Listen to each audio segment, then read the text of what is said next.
Yeah, buddy. Good stuff. Good stuff. Let's look at Richard's got some bad weather. He's got some trees to cut down. Oh, wait a minute. There we go. What's going on, Louis? Trumpet Master. RM Carr, how are you? TPC, good evening. How are you guys? Good to see you guys in the chat. Big Dips Smoke Shack. Man, I got to say that really slow. Gonna have to start a new stream. What's going on? What's up? What's up? Pulled pork sandwich I ever tasted. Hey, Bobo, what's going on, buddy? How you guys doing tonight? The hump day like snuck up on us, right? Because of Monday. Most of us had Monday off. Hey, Mark.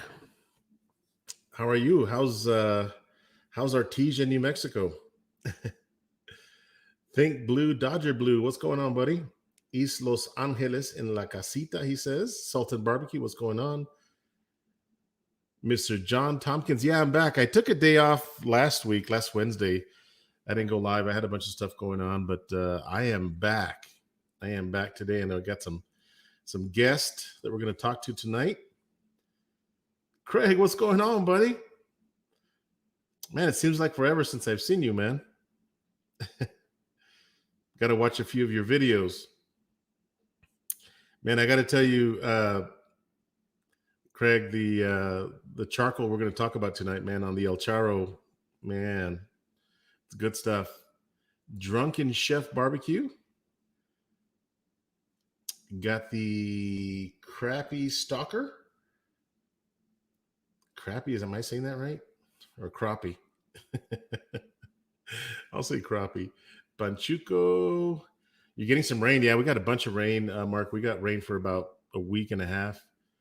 Hello from Phoenix. Burnt Ends is in the house. We got 30 people in the chat so far. Working on OT. There you go, man. Get that OT, Babo. Made it tonight. Oh, good to see you, Mike J. Bueller. Alonzo Franco. Good to see you guys. So I'm going to bring tonight's guest into the chat. Smiling Swine, what's going on, buddy? How are you, man? Just had some of your garlic jalapeno seasoning the other day. Good stuff. I can't get enough of it. But we've got a couple of guests tonight. We got Mr. Garry from Jealous Devil Charcoal. And it looks like your mic is off, Mr. Garry. And then we got Scott. Yeah. A lot of you guys might recognize Scott from Bartlows BBQ. He's got a great YouTube channel, up and coming YouTube channel. And he's got some good content. And what's going on, guys? What is up? Happy Hump Day. Happy Hump Day to you, Joe. What's that? Happy Hump Day to you. Oh, thank you. Heck yeah, man.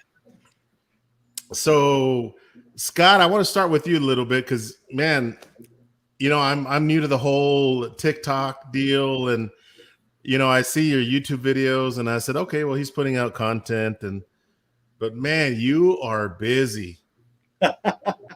I'm like, it's a full-time job just keeping up with you, man, and all your cooks and what you're doing with your Kamados and Jealous Devil charcoal as well. I mean, you've been using it for a while, and that's why I brought you on so we can talk about it. But man, YouTube is like, it could be a full-time job. You know that, right? Yeah.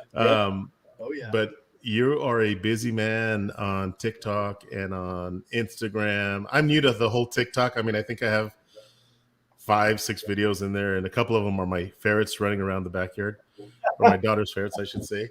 But yeah, good to see you, man. How you doing? I'm doing great, man. Yeah, it's this whole social media experience beyond YouTube has been quite the journey. And TikTok, I just started last fall. And just like anything, you don't really know what you're doing. You don't know what you don't know until you figure out some things. And just like YouTube, they tell you to pick your niche and just kind of, zero down on it. And I always tell people, like, I feel like TikTok is like the wild, wild west of all the social media platforms, because there is fantastic people on there like you, Joe, that, your numbers don't represent what you got going on in real life. And also, your other channels, and so I'm like, you gotta check this guy out because he's amazing. But yeah, you have a few videos that go big, and you kind of get lucky there. So I found myself very fortunate how the TikTok thing is. Yeah, it's a whole new world, like you said, Scott. And I've got to get used to recording this way, not this way. Oh yeah. But so thanks for joining me tonight, Scott. It's gonna be good. But just as you're busy, Mr. Garry with Jealous Devil, he is extremely busy. I mean, you see all the social media stuff that's going on Instagram. It is I want to say, one of the most active brands on Instagram, because daily there is stuff being posted on stories and on their main page. And like you, Scott, we got to talk a little bit. We got some feedback there. Not sure where that's coming from. There you go. There you go. It looks like it went away. But we got to talk a little bit, Scott, and you were using Jealous Devil for quite some time, and I've got to use it. I actually ran into a Academy Sports, and I picked up a bag, and I said, I'm going to try this stuff. Yeah, with that stuff. But as I was talking about Garry, it's like, how in the world do you do this? It's madness. But it's both of you guys are doing a good job. So Garry, how are you, buddy? I'm very good. I'm very good. I'm very busy. Awesome. I'm very good. Yes. Yeah. You're a busy man. So, I did want to bring Scott on, obviously, because he's been using Jealous Devil longer than I have. And, I've used it before and I really liked it. And it is different than anything that I've used before. You got to kind of get used to it. It's a learning curve, right? Yeah. But can you tell us a little bit about Jealous Devil, Garry? Sure. So we make our flagship product that we started off with 7 years ago was our lump, and that's kind of what we got known for. And our lump comes in two varieties. That is the XL lump, which is the bigger pieces of charcoal, and then we also have one called chunks. There you go, and that is more baseball, softball size, a more consistent size fuel. And then we also last year came out with a briquette, and that is called Max. And that's a briquette that is about 50% larger than any other briquettes out there. So if you are cooking with that and you've been used to using Kingsford or B&B or something like that, you can usually use about half of a Jealous Devil quantity on the number of briquettes and still get the same amount of heat. So we get a lot of comp people. Like the first comp that I went to and somebody was using Max, they said, Garry, I didn't like this stuff. I said, oh, really? Why? Well, you threw up all my times. I said, well, is this the first time that you're using it? Well, yeah. And I used the same amount of briquettes I used before. I said, well, I'm sorry, because it ran way hotter than you were used to. And he goes, yep, it did.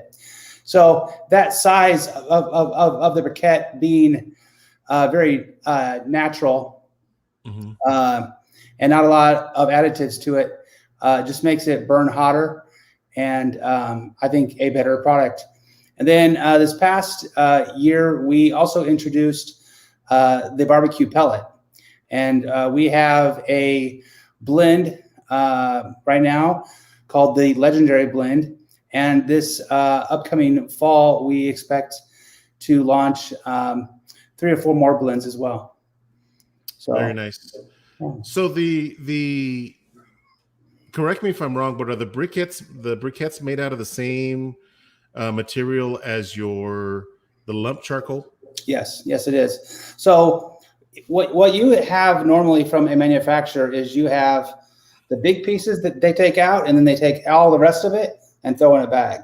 That includes the really small pieces, right? So that's when you get all that dust and junk that you don't really want. That's going to fall through great anyway.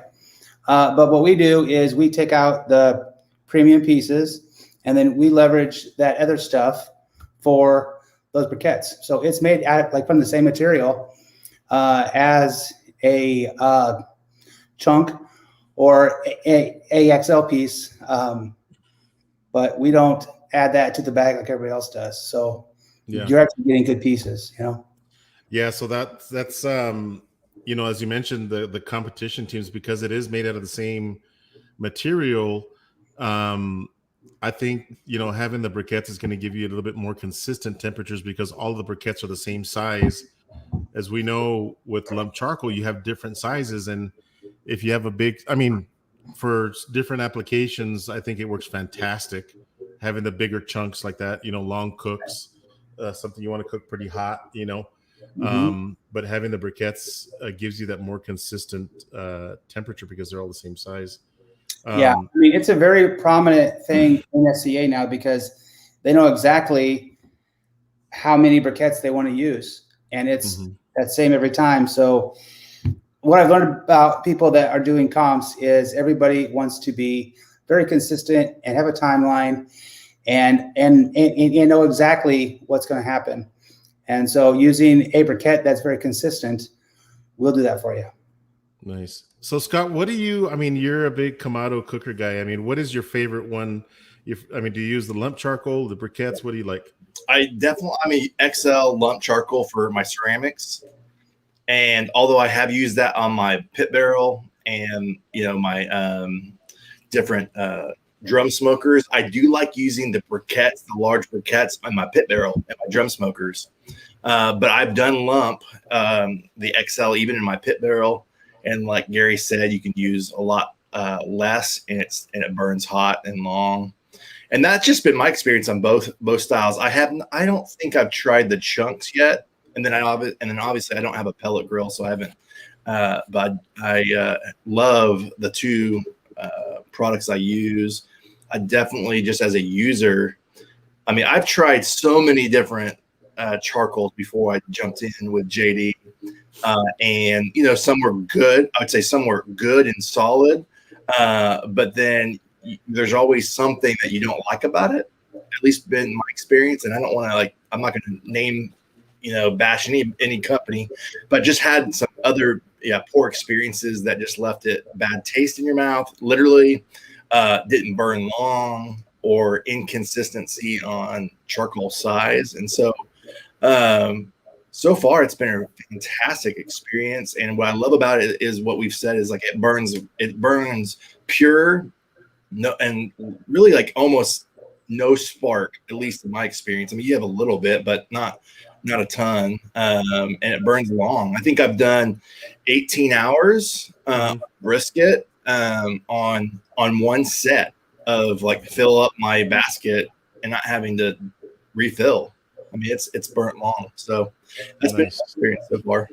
Nice. So Garry, we do have a question in the chat, and if you guys do have a question, you know, feel free to ask it. If you could just put question and capitalize it in the beginning, that way I know that you guys are asking a question. So John Tompkins, been a loyal follower of my channel for a long time, is asking, what stores is JD sold in? So we have a few retailers, like large retailers, one of them being Shields, another being Academy. And you'll find them scattered throughout Ace Hardwares as well. But we have been doing a lot of focus on smaller mom and pop places. So Jealous Devil, like, doesn't sell our product on our website. So it's very different than a lot of other people. Everybody thinks, oh, just sell it on your website and there you go. The downside of that is that you have to charge a lot more for the product when you do that, because shipping oftentimes costs more than the product costs. So we really try to leverage our dealer network. And if you go to our website, jealousdevil.com, or if you go to our Instagram account and go to the bio, there's a link right there that says like where to buy. And if you go to jealousdevil.com, on the left-hand side, it says where to buy. And we have a map for all of our dealers. So you put in your zip code and it'll pull up all the dealers that are around you. Now, what that does is that tells you like that they buy something and they stock something. But we have, you know, 4 major products, and we also have a line of sauces and seasonings as well that's going through Harry Sue. But not everybody carries everything. So I would recommend, if you are a person that owns a Yoder pellet grill and you're looking for pellets, call up your local place first, make sure that they're carrying pellets. And if you can't get somebody that says, yeah, we definitely sell pellets, ask them when they're going to start carrying them, because we would love everybody to have all the products. We think that they all have their own benefit. Right. So, Craig, I did use those pellets, and I've used them before, as I mentioned. But let me show you something. So, Garry, the pellets. Let me pull up this screen here real quick. So the pellets are a mixed wood, and one of the things that I absolutely love is I love mixing pellets. I love mixing cherry. By far is something that I found kind of pretty late. But Craig, here's my, this is my Instagram page, and here are the sausages that I just made. So these, once they're smoked, I smoked them in my PK100s and the electric smoker that I have that uses sawdust to create the smoke. And I take them off and put them in an ice bath, and that takes a little bit of the color off. And after you wipe them down, they almost turn, they're not this color. They're almost kind of a pale, kind of a pink color. So I got this after 25 minutes at 275 degrees using the Jealous Devil pellets, which contains Garry, it's cherry, hickory, and something else. Cherry, hickory, and I believe it's apple. Yeah. I was really impressed. Again, this is only 30 or 25 minutes in my pellet smoker is 275. You guys that are into smoking know that at 275 degrees, you're not really getting a lot of smoke. You're just cooking at that point. But I have found that using cherry or mixing cherry pellets into your mix gives you that really nice kind of red color. Now, the nice thing about the Jealous Devil pellets, and Scott, I know you mentioned that you don't have a pellet smoker, but they do have that Kamado pellet. I don't know what they call it, but you need to add that to your backyard, man. Hey, that's a dream. Yeah. So, I used to use like a oak. I think it's man, what is that pellet? It skipped my mind. I think it's cherry, hickory, and is it oak? The third one? I forget. Oh no, ours is cherry, maple, and hickory. Yeah, maple. That's the one. So cherry, maple, and hickory, and I love that blend. So no longer do I have to buy two bags, a bag of cherry and a bag of oak. Or a bag of hickory and a bag of cherry, and mix them together in my pellet smoker. It comes pre-mixed in one pellet, which I absolutely love, because you're going to get that color from the cherry, which I absolutely love, and then you're going to get that flavor from the hickory, and then the maple on top of it. Forget it. So it's good stuff. And Joe, just so you know, I don't know if you guys know this or not, but these are actually made in Alabama. So we bought a factory last year, retooled the whole thing, and we have a factory that we just make these pellets in, and so they're made here in the U.S. Very nice. So we got a question in the chat from Brandon, is asking, how did the name Jealous Devil come about? I don't know. I wish I knew. I will do more research, but I don't know. But it sounds pretty badass to me. It does, and look at the logo on the screen there, the Jealous Devil logo. How it's got the horns, and it's just like you see it pop. I want to put that on every one of my videos, even if I'm smoking on my big offset. I think I want to put that logo on my videos because it just. I would if I were you, Joe. You're a smart man, Garry. So the other thing, I know that you guys, there are some, what do they call them? Hex chunks. Are those out in the market already, Garry? No, they're not. Okay. We have some more products that are going to be out this year, as well as probably first or second quarter next year. And the Hex has a little tube in the middle, so it gets really hot. And it's it's very standardized, so you can end up putting one or two or three, And then we also have one that's for pizza ovens as well that's coming out. So that's what I was going to say on that Hex. Is that something that you can use in one of those like outdoor pizza ovens, because it's pretty consistent, right? Yeah, that's awesome. Awesome. So yeah, let me see. Pizza ovens are getting very, very popular. You know, you have the I mean, there's so many brands out there now, like the Uni and whatever, and some of those take pellets. But you know, the more there's a lot of people that still want to have the big built-in pizza oven and that kind of stuff, and there's all types, and still a very big market, you know. So are there any like fillers, or is it all natural wood on all the products? On the charcoal itself, I know that it is all natural wood. On the new products that are coming out, I haven't done enough research on them to validate what's they're going to be. There's still marketing done. There's still testing being done and all that kind of stuff. So before, like, I could just be guessing. I would say super pure, but I don't know for sure. Yeah. So I think there are like no fillers in it from what I've read. And then also the wood that is being used, it's like this special wood that comes from, I believe it's South America, and they call it like, they call it like an axe breaker wood, because it's very, very dense, it's a really hard wood. And I forget the name in Spanish, but it's got kind of a weird name. So I'll tell you a story. I did this was just a rib competition.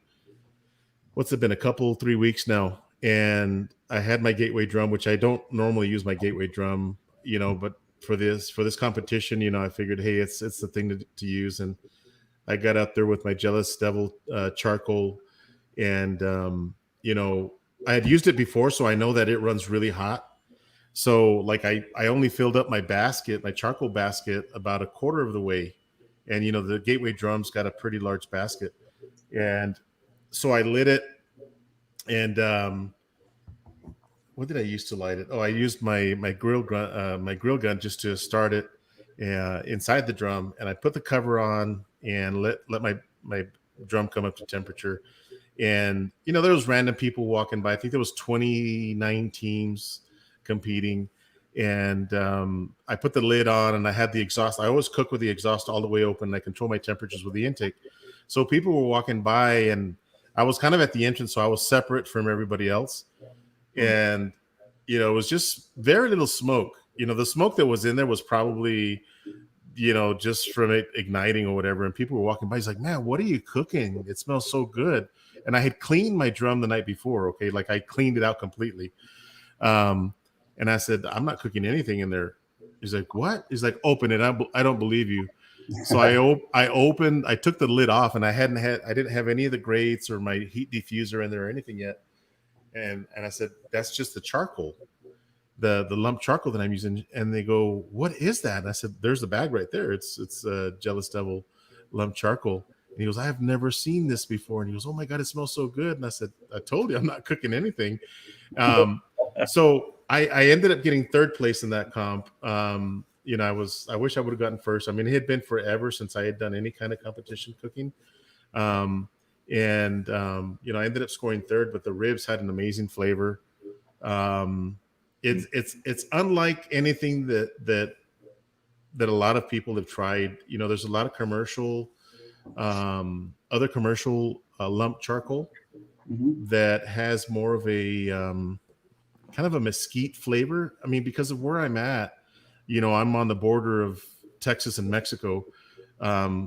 Traditionally, mesquite is used a lot in this area, so you find mesquite everywhere, but that can be overpowering and bitter, you know, for the untrained mouth, if you will, or palate. And this flavor was fantastic. When I tasted the rib, I said, these are damn good ribs, because of the, you know, a lot of it, people don't understand that. Yeah, you're using your rubs, you're using sauce, but the wood that you're using is the last ingredient that hits the product. I mean, 100%. It's the last ingredient, but it's the first thing people taste, right? Because it's on the outside. So I was really impressed with it. So if you guys are into competition cooking, or you just want to taste good food, I mean, this Jealous Devil charcoal is the way to go. Joe, with your drum smoker, have you ever? Does it hang food, or is it one of the? Does it just have the grill grate? I forget. No, it has a hanger ring that I bought for it. I feel like you can make with Jealous Devil charcoal and just hanging out. Have you ever hung steaks almost like reverse seared steaks by hanging your steaks? No. Game changer. Really? It's what my wife and neighbors request now. It's just like, I mean, I love cooking, steaks and stuff like that and reverse searing on my ceramic egg, but like hanging it and then you got that live fire of JD right under it. It's amazing. And then use your grill gun for a little sear at the end. I love it.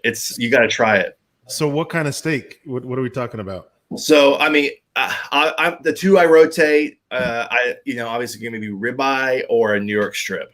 So obviously a thicker cut, you're going to get the better experience. But those are the two I usually rotate whenever I'm cooking steaks, is just a standard ribeye or a New York strip cut. Very nice. So Garry, I'm gonna have to try it. I'm gonna have to try a steak now that you mentioned that. And I think I have a couple in the freezer that I could, thaw out and try it out this weekend. But the other thing that I failed to tell you guys, so that day of the competition, it was hot. I mean, it was flipping hot outside. Okay. I think it was 108 degrees, and I had my trailer and I had my little evaporative cooler, my porta-cooler that I put in my little trailer. And so when the scoring was done, when the awards were handed out, I just wanted to get up and go.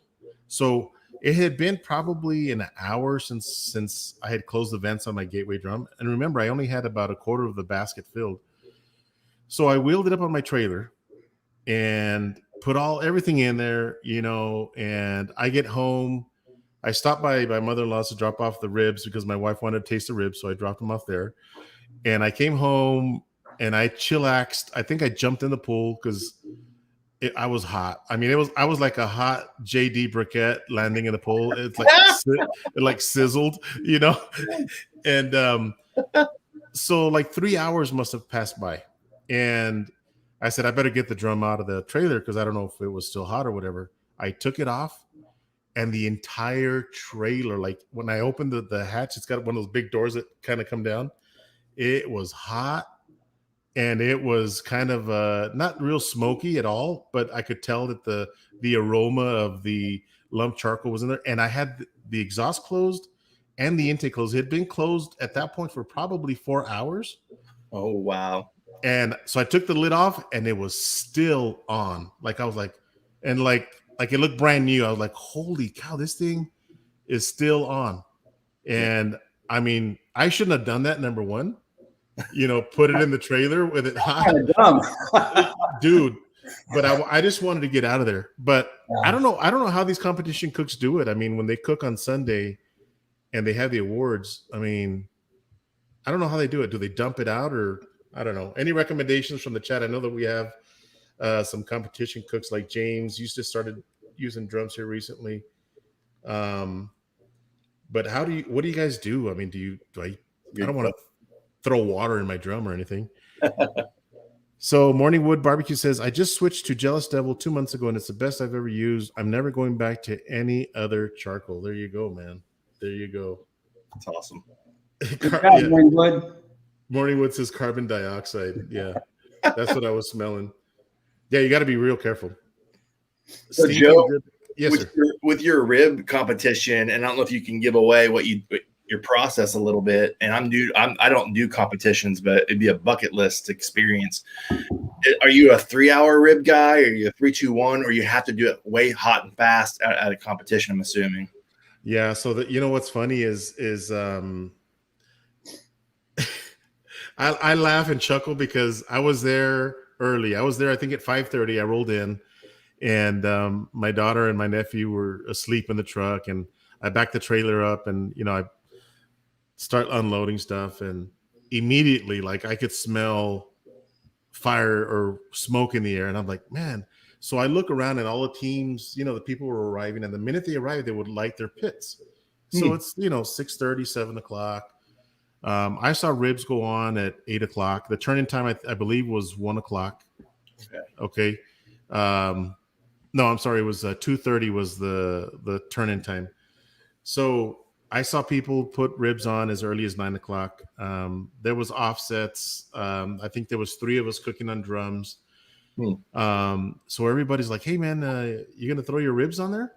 And I said, "No. I mean, I cook my stuff really hot and fast. So I cook these ribs at 350 degrees. And the thing about the Jealous Devil, it gets hot, and if you let it, it'll get hot. So, but you have to watch what you're doing, and you have to know what you're cooking on. So I smoked it 350 degrees for 1 hour, and then I covered them or wrapped them in foil, and I used just butter and some honey. Wrapped them in foil, meat side down. I got a diffuser on my drum so the direct heat doesn't hit it. So I wrapped them, smoked them, wrapped for 1 hour, and right at 2 o'clock, right before I had 30 minutes really to get them ready. I took them out of the foil, or actually I made a foil boat out of them, so I left the ribs in there with the meat side up now, just to dry up the surface. I sauced them, I believe, at 220. And I was walking into the turn-in room right at 228. So, and I was literally the last one to start cooking. And I was probably the last one no, I wasn't the last one. My buddy Jerry was the last one to turn in, because I got back and he was still preparing his box. I was like, "Jerry, do you need help?" Because you have literally, bro, you had 10 minutes on the other side, so you had up until 2:40, but he was already running out of time. I said, "Jerry, I can help you, man. What do you need?" He goes, "No, I got this," because I know what it's like in a competition. You don't want anybody talking to you. Just get out of my way. Don't say hi to me. Just leave me alone, because I've got to slice these things still. I got to sauce them. I got to box them, and I got to walk them in.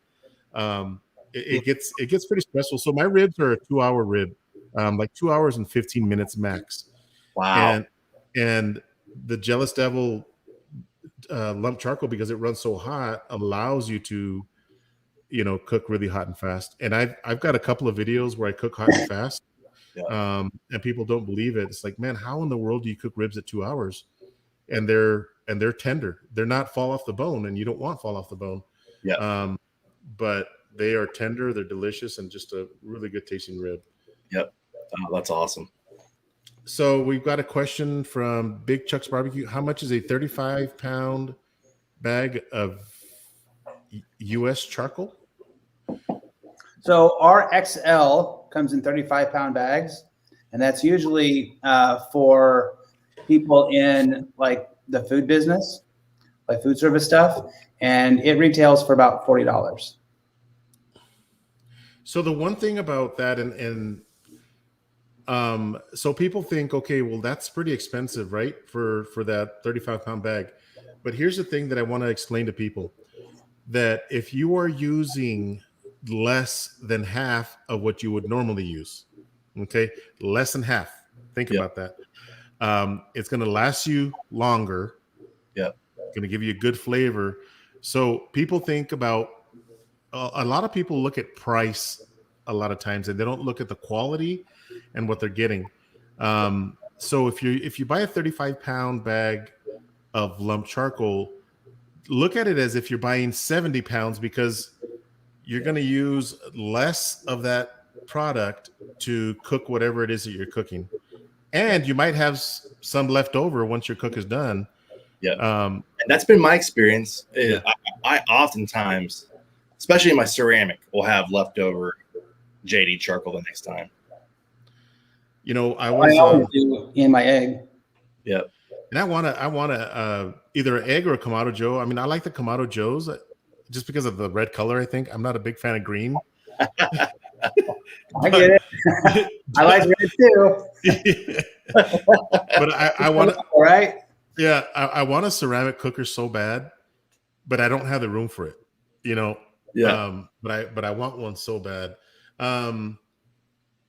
So Kelton, so I've used a B&B lump charcoal, and I've used Fogel lump. You said there's not much difference. So the difference is going to be in the flavor. And I will tell you, and I'm not going to, it's never good to talk bad about a competitive brand. B&B lump charcoal and Fogo lump charcoal is good stuff. But I will tell you right now, when I would ignite both the B&B lump charcoal and especially the Fogo, if I threw it on my Yoder flat top and I used my grill gun to get it going, holy cow, it was a fireworks show. Okay. Yep. Oh yeah. So that's the number one thing. And I've gotten embers that fly into my shirt, that fly into my pool, that fly. I got 2 pergolas. Pergolas obviously made out of wood. So I got floaties, not for me. So when we go in the swimming pool, so the sparks, the sparks are flying everywhere, and that is the number one. I mean, there's differences, but that's the one thing that I noticed. You're not having a fireworks show in your grill. And then when that stuff pops, I mean, you better be wearing safety glasses or something. And then the smoke that it's a very clear smoke. You're going to get smoke initially, but it's not a heavy smoke. And it's a very, you know how when it's hot outside and you look at your hood of your car and you see the waves, the heat waves, that's essentially what you get using the Jealous Devil charcoal in my experience. Yeah. So obviously you guys have ceramic cookers. I'm sure that's what you get coming out of the stack, right? Oh yeah. Big time. So go ahead, Gary. So the wood that's used is different as well. So, there are a variety of different, like middle grade kind of fuels. And a lot of them are using like scrap lumber and stuff like that. Like you'll see a bunch of rocks, a bunch of like miscellaneous stuff that's in the bag. And with Jealous Devil, we use wood. We don't use scrap lumber or pieces like that. So you will sometimes get those big, in NXL, like you'll get a big ass piece of wood because you're just getting like these big trees. So everything is trees. In like our fuel, our wood is all fuel that has been taken down already, and we buy it from farmers in Paraguay. And so everything that we have is in Paraguay. They are like a poor country, and our owners, one of them married a gal there, and all these people were burning all this wood. And he went there for a vacation and was like, what are you guys just burning all this wood for? And they said, well, the government lets us tear down 50% of all the property. And so they excavate 50%, which they tear down these trees, and then they had to burn them up. And this guy says, well, why don't you let me buy them from you? I'll come pick them up and I'll make charcoal out of it. And they said, well, that sounds awesome. So now that's a business down there, is these farmers who were normally paying to get rid of their fuel is now being paid. So they're making money versus losing money. And now we get this great fuel. And that's not the same kind of wood that a lot of these bags of charcoal are. So you'll see a lot of differences in the quality of wood. Like Fogo has multiple different levels. There's different quality levels that they have. And their highest level is the most comparable to our level. But we only have one level. It's just the same for the XL and the chunks. It's the same wood. And our briquettes are like of that same high quality wood as well. So you certainly get what you pay for. And the cheaper stuff that you buy, it's a cheaper quality wood. Yeah. So El Barrio Cookers is asking, is there less ash in the charcoal briquettes because the briquettes release, he says because briquettes release a lot of ash. So our briquette is a lot more pure than what the standard briquette is. So I think it's like 90. Let me go take a look. I think it's like 98% hardwood and like 2% like a starch to keep it together. It's a food grade starch. So it's a lot more pure, and you're not burning off like as much extra stuff. Yeah. So Yeah, that's obviously going to give you less ash, I think. Yeah. Um, And they last longer too. Like I've cooked on like Kingsford or something like that. If I was to do a whatever, and we get a lot of feedback. I handle the social media from Jealous Devil. I get a lot of people messaging us saying, "This is my experience. Like, is that the same thing that everybody else gets?" And they say that when they usually use like a standard briquette, like a Kingsford or something like that, like it will go very fast and just turn to like this like pillow of just ash, right? And it doesn't really do much. But I mean, I've mixed in my Kamado the charcoal as well as the briquettes, and the briquettes will still be able to be leveraged that next cook, which is kind of crazy because I've never been a fan of briquettes standardly. I'm a lump guy. I've been a lump guy since I've been cooking on my big green egg, but this stuff's pure enough that you can actually use it in your Kamados as well. Yeah. Right. So Rafa's is asking a question. What size would you recommend for an offset? So here's the thing. I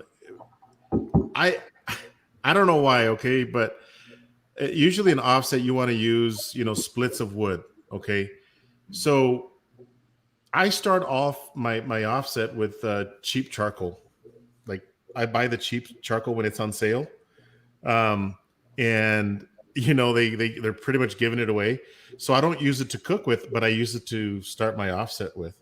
I lay a row of that charcoal and then just put my splits of wood. So I've been thinking about cooking on my offset just using lump charcoal. That's not what you want to do, but you can. If you wanted to do it, then you would definitely use the XL charcoal, because you have bigger pieces. And I did a video where I did some tri-tip, and that was a brand new bag.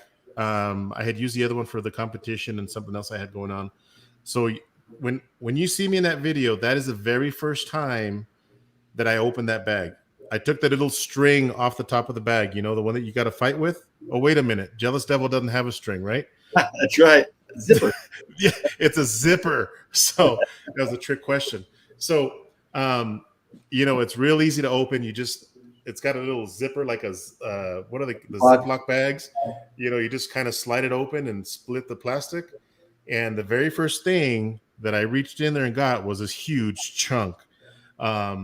So if you can get that bag and you wanted to try cooking on your offset using, you can absolutely do it. Just use the bigger chunks. Something I've never done in an offset. I don't know if you guys have ever done that, but yeah.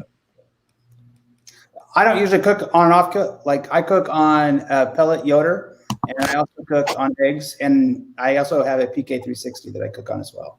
Very nice. PK 360. That's the steak cookers, right?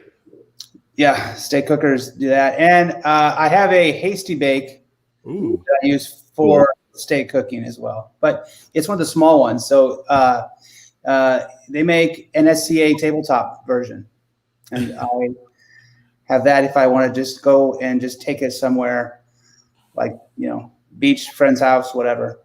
Yeah. Everett Joe at Everett Barbecue says the Kingsford executive is probably lurking around all mad, especially if he hears that I use his charcoal to start my offset. I don't cook with it.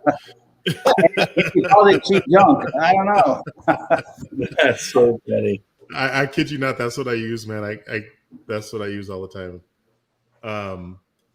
So Morningwood says that he uses JD on his PK 360, like Garry was just talking about. Mm-hmm. Nice clean burn. I want one of those. I want so many smokers, but I don't have any room, man. Me too, man. Me too. I'm gonna have to have a yard sale and cycle some out. Joe, if you want, I'll trade you my PK 360 for your flat top yoder. No. That's a lot less. I'm ready to wheel a deal here, buddy. Right? And back to JD. How's that? Hang on. Up for grabs. I've got a what is it? A Blackstone. So I could trade you that. Let me look out there real quick. Just gave away my Blackstone. Yeah. I just don't use my Blackstone that much. Or I'll trade you for one of my ceramics for your one of your pellet grills, your Yoder. Oh no, man, that's old trusty, man. That's I literally don't use that. I haven't used my pellet smoker in a long time. In fact, the sausage video that I just released, that's the first time that I used the pellet smoker in probably since I did a meatloaf video. And that was probably a month, maybe 2 months ago. Really? Now, when you use your 640 for the majority of your YouTube videos early on, right? Early on, yeah. That's like when I started watching you. That's what I remember. Yeah, and that my big frontiersman, my offset, is just so fun to cook on that I don't want to cook on anything else. It's so fun, and the food just comes out so good. But like on the sausages, I was it was done in 25 minutes using the and there was a piece that I actually edited out of that video that I was going to include. I do some silly stuff in my videos that I edit out. So if you saw the sausage video, I'm pouring the pellets into the hopper. Yeah. And so I dumped the box of pellets in there and the box was empty. So then I walk behind my smoker and I kick it and it hit some lights that I have in the backyard. So there was a blooper that I was like, man, now I'm going to have to edit this piece out. And then I said, time to get into the box. I really wanted it to go like into the neighbor's yard or something, but it hit my string of lights. So I edited that part out. I added that to my little blooper reel, but let me see. Thank you, Sleeper. Yeah, those sausages were fantastic. Can't wait to use JD on my LHG Santa Maria and a couple. Oh, Santa Maria cooks. I got to tell you, that's kind of what I did with the tri-tips that I cooked on my Yoder flat top. It was kind of a Santa Maria style because you're cooking over the charcoal like that. So somebody had asked earlier that they have to drive. I forgot who it was. They have to drive quite a bit to get their charcoal, and they can't find it in the stores. So Garry, you had mentioned that you can't order it on your website, but let's say that there's like an Ace Hardware or True Value or somebody like that. Mm-hmm. Can they order that stuff through them if they go in there and ask for it? Or yeah, so they can. Everybody in the U.S., if they can't get it through the distributor, we will sell it directly to them. We'll sell a pallet to them directly, and we'll drop ship it. We include shipping like costs in there as well. So if there's anybody that ever says I can't get it, they're lying, because I will sell it to you. So I'll make sure that it goes to your front door. And so there are some places that are easier to do than others, but like there's a ton of people that still don't know about Jealous Devil. Like we all can tell, like we talk to people all the time. If you go to a comp, you might like see people that are like, what the hell is that stuff? So for the regular person that just uses a Weber and just goes to his Home Depot or Costco and gets everything from there, they might not know about it. But we are always trying to expand our dealer network. We think the best experience is getting our charcoal on a pallet at your local barbecue store. And so if you have a barbecue store that doesn't carry it, that you think they should, I'd be glad to give them a call and get them set up, because I want to make sure that everybody has access to Jealous Devil locally. Yeah, and now, you can go ahead, Garry. Now, there are some places online that do sell it. We don't sell it directly, but Barbecue Guys sells our fuel. You can also go to Academy directly as well. We do have it on Amazon. It is not as anytime you're getting it off the internet, it's not near as cheap. So I don't ever recommend people to go out to Amazon to buy it, because you must you're going to pay a premium. Now, if you're willing to pay a premium for it, and that's fine. But I'm just saying, it's in your best interest to help us find a local place to sell it to you, and you're going to be able to get it whenever you want, and it's going to be better quality, because when anything is shipped in a box to you, that motion just shakes stuff up. So those pieces are going to be overall a little smaller because of that. And so whatever we can do to help get Jealous Devil in dealers close to you is what we would like to end up doing for you. Yeah. And that, the pellets, and Ron said that he just checked his local Tractor Supply. I think a lot of the major cities do have a Tractor Supply. Some of the smaller cities that I've been to, because I travel throughout New Mexico, have Tractor Supplies. So Ron, Supply is brand new for us. Yeah. Like within the last 2 weeks. There you go. Really? Supply, yeah. So all the Tractor Supplies should have it. If they don't, they can get it now. So call your local Tractor Supply and ask for the store manager if they don't have it, and say, hey, I want some Jealous Devil. Would you order me some? And they probably will. And don't, they're just mean. Right. Yeah. El Barrio Cookers. Yeah, I miss my El Rey smoker, man. I should have listened to my wife and not sold it. Because it's, now I'm trying to buy, what's his name that sells rubs? Cosmo. Oh, yeah. So Cosmo Q has an El Rey smoker that's smaller than the one that I have. And every time I see Cosmo or go live or whatever, I'm like, hey, man, you ready to sell me your El Rey smoker yet? He said, you crazy? I shouldn't have sold it. It's a damn good smoker. And I don't know. I know the guy that bought it lives in Carlsbad. And I got a friend that knows him. So I might try to go get it, man. I don't know. I miss that thing. I mean, I really do. So what's Garry, tell us what's next for Jealous Devil? I mean, any new products, what's on the horizon? So yeah, we have some pretty different things coming up, things that, you don't know us for. Everybody knows Jealous Devil right now for our fuel. We are coming out with a new line this fall called Smoke. And what Smoke will be is smoking chips in chunks. And then we're also coming out with like a higher end line for high end knives and cutting boards that are very customized, very in line with the Jealous Devil look. Nice. So lots of very dark colors for everything. Very, like, I'm looking at some of these samples of stuff that we're getting, and everything is being handmade for us, like by our people. Like, we're not outsourcing it to some company wherever else, right? And so this is all stuff that we're asking for. So they first brought the first one, and they, like, it's white handle. I said, nope, go back. I said, make it black. Yeah. Okay. I said, and make it have red accents. I said, oh, that's gonna look pretty cool. And so there are some cool knife companies out there lately doing some really cool stuff. But I think Jealous Devil is going to be able to really do some things that are going to set it off differently from being more in line with our brand. I mean, our brand is ridiculous compared to everybody else. It's like people aren't even trying to compete with us. It's so heads and tails, our boxes, our bags, our logos. And so if we're able to really leverage that and make some high-end products that everybody's going to like, I think that'll do very well.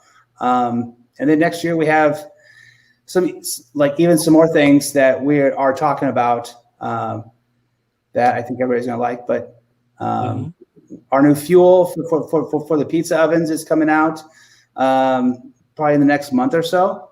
And then we're also doing some big things.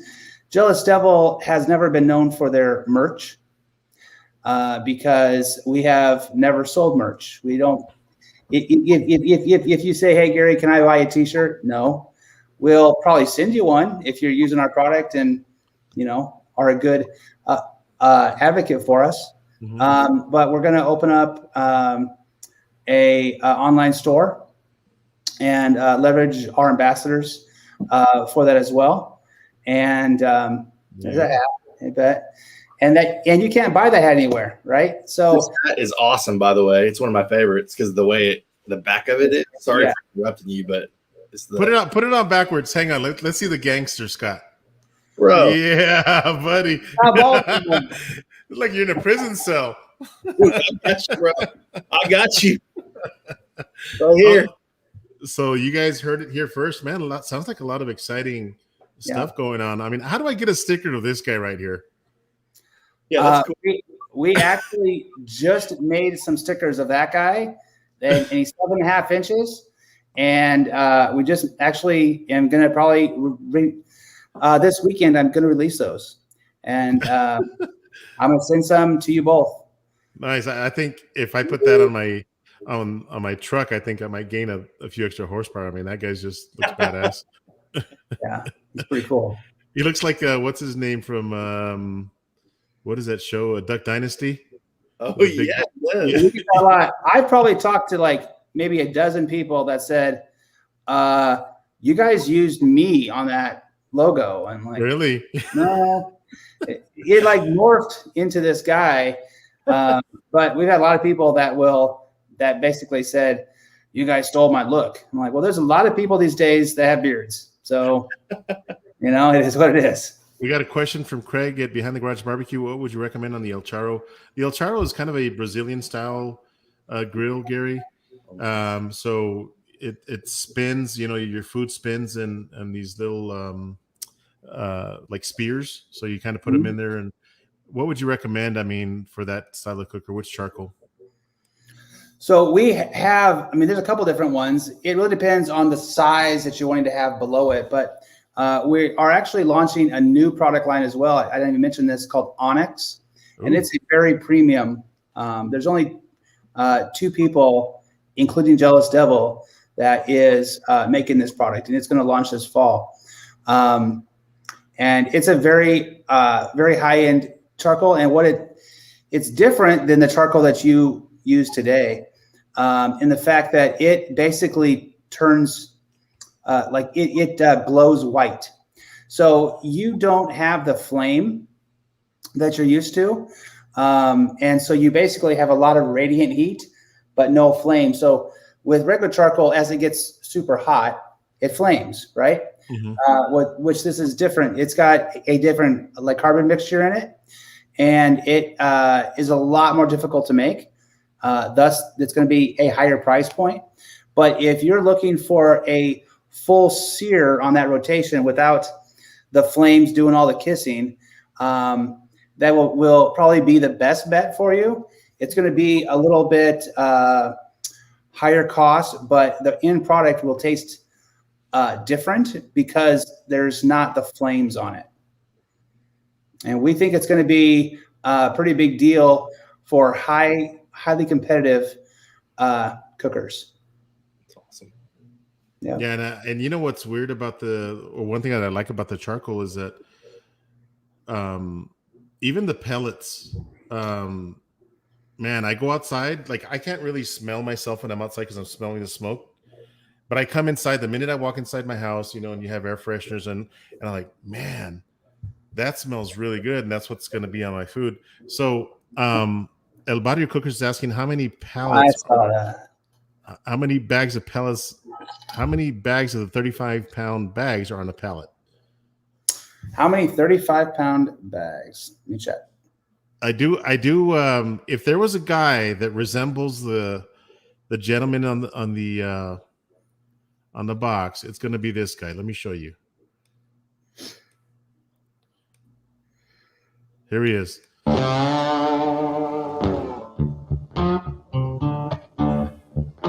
The Carson Vizio.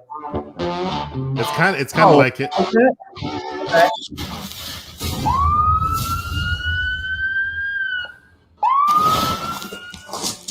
There he is. That's the guy. That's the guy on the box. That's Craig from Behind the Garage Barbecue that was asking that question about the wood to use. So that was the. It's kind of like the Carson one. This is the El Charo, so it's a similar style. Okay. So that's what he was asking there. What kind of wood would go in there? It looks like he's got. It's hard to tell, but it looks like he's got some lump charcoal in there now. So yeah, I like when I've used the Carson Ordizio, which is like that. I've used the chunks. I think it's a good option to use. Okay. And I can't wait to try. The question about how many bags are on a pallet, a pallet, it's 24. 24 bags on a pallet. Mm-hmm. Okay. Yeah, and if anybody ever wants to buy direct, or if they have a business and they want to get involved, they can just email me. It's Garry, Garry at jealousdevil.com. There you go. About your cookers, I would definitely email Garry about your question there. I heard that Onyx is made with real cheetah tears. Cheetah tears. All lies. All lies. Oh, that is hilarious. So, well, man, this is good stuff, man. I'm excited. I'm very impressed with the product. I've used it again before because I went to the store and I didn't accidentally buy it, but I ran into it because the product that they were out of, the Jealous Devil, was in that spot. And I think I told you that, Garry. I hear that story a lot. Like, people are like, hey, I usually use Bigger Than Egg Lump, but they were out of it. And so I find this other thing, and damn, I love it. You know? Yeah. And so that's usually how people find out about Jealous Devil, is somebody else ran out of a product and we're the replacement, and now good luck, because you're probably not going to get rid of it because people are probably going to like that product. It's a very similar price point to most of the majors out there. So very nice. And the other thing I like too is that the bag is plastic. So, if you accidentally leave it outside and it's raining or whatever, just make sure you zip the top and you're going to be fine. But, the packaging, the logos, the aggressive logos and the characters that are on the boxes and the bags matches what's inside. And that's one thing that I really like. So I've been really happy with that. So, Garry, I know that you mentioned that you could only come on for a little bit. Scott, you're welcome to stick around and chat with the group, because I do want to talk to you a bit more. Okay. But Garry, I want to thank you for everything that you've done. Guys, I will post a on my communities tab. There is the Hellraisers group that's part of the Jealous Devil team. It's kind of the pro team for Jealous Devil charcoal.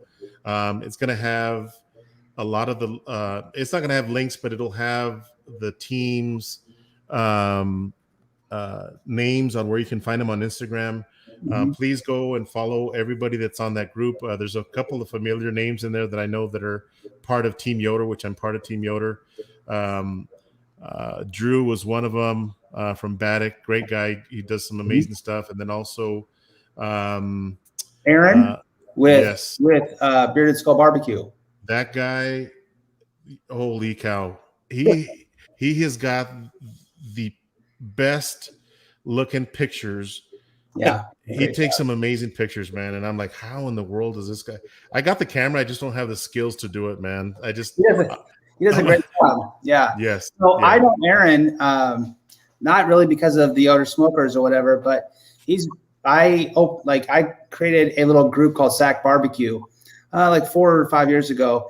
And we ended up coming together as a community of grillers. It doesn't matter what grill you cook on or whatever. And he was part of that group. Aaron also does catering. And I my bar is really high when it comes to food. And I was doing an event for my work. And usually my work, they always say, okay, Garry, you're in charge of the holiday party. You're in charge of the event. You're in charge of all this. And so I do the food. But it was such a big event that I said, I need a little bit of help. And I've never once asked for a person to come help me. And the one guy that about 3.5 years ago, I called up Aaron because I knew the level of his work and said, Aaron, can you come help me cater this thing for my team? And I've never used anybody since then. But he does a great job. So what I'm telling you, Joe, is it's not just looks. He does he makes amazing food as well. And he's local to Sacramento. So that's where I live. And so he lives about 25 minutes away from me. And that's awesome. He's a great guy. Yeah, I do want to show you, since we're talking about him, I want to show you guys some of the stuff that he does and the pictures that he takes. So again, he's part of Team Yoder as well. Mhm. So we're also both part of Team Jealous Devil, and so is Drew Baddick on Instagram. And so here's some of his pictures and what he does. I mean, there's like, this is ridiculous. This shrimp taco right here. I mean, you got to be kidding me. I mean, You he's make it got look the so sexy, man. Yeah, I'm all in on that. he's got the butcher paper just like ripped. He didn't cut it with scissors, okay? And he's got the guac in there, and it looks like some I don't know if that's onions or cabbage. It looks like maybe some cabbage, but Mhm. some cotija cheese on there, and oh my goodness! So that's what you again. I'm proud to be in the group, the Hellraisers group, the pro team for Jealous Devil, because there's such an amazing group. Scott's in there as well, and has done some really nice things with Jealous Devil. So, but And again, Scott also runs the Kamado Joe Nation page as well on Instagram. So he's very nice. hardcore into Kamado Joe. He is. If you guys are into the Kamado Joes, definitely go check out Scott and find him. So, but Garry, thanks again, man. I want to thank you for your time and look forward to working together more and seeing the new product as it rolls out. So, thanks again, buddy. You bet, guys. All right, man. Garry. Bye bye. All right, good stuff, man. That was awesome. So I wanted to ask you some questions because of the you're into the Kamado, and I want that. I'm living vicariously through you. So one of the biggest things, one of the biggest questions I think a lot of people ask is that, and one thing that I've always wondered is people say that it's hard to control the temperature on those things because the temperature can get away from you if you don't watch what you're doing. So what has your experience been with that? That's a great question. To not be rude to anybody that has that, experience, I would say that's probably coming from someone that has inexperience with their ceramic. And that's probably just true of I feel like that's probably a common question. I don't know about you, Joe, with any girl on YouTube. That's almost the common question. And even one of the higher viewed videos on YouTube is always around temperature and fire management. Mm-hmm. And I would say that's true no matter what grill you have, but definitely for a ceramic, I think once you kind of learn once you learn temperature management on the ceramic egg, just like any other smoker, I feel like for me, now it's just second nature on how I can set it up I can dial in 250, 275, 300, 350. I mean, quickly. If you just know what you're doing, and obviously like the charcoal question tonight, that helps having the right type of charcoal that burns clean and easy. So yeah, ceramic egg, there's no doubt. I don't want to downplay that there is a learning curve. I think when you first get started, and I started on with an offset, and I don't have an offset anymore, but that was a huge learning curve for me when I first started getting into barbecue. So definitely a learning curve in the beginning. Thank you, honey. Well, hot tamale for my lady. There you go, man. Get my sweet tooth going. So yeah, I think there's a learning curve, but I don't think it's as hard once you learn kind of the basics of your charcoal placement, how to dial it in. For a lot of people in the ceramic world will kind of use illustrations like 2 fingers width, below on your settings, below, and then also just like the first dash or the second dash up top with what we call the control tower on your ceramic. So again, once you have the right charcoal, your settings and understand airflow. More oxygen is going to get you more airflow, hotter, a hotter cook, and less airflow. Less. And so I know that's 101 stuff, but it translates to the ceramic for sure.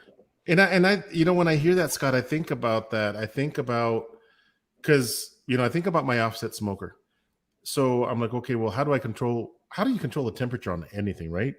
So even your vehicles, if you want to start getting technical. But so, like my offset smoker, I control the temperature with the amount of intake Yep. and the amount of exhaust.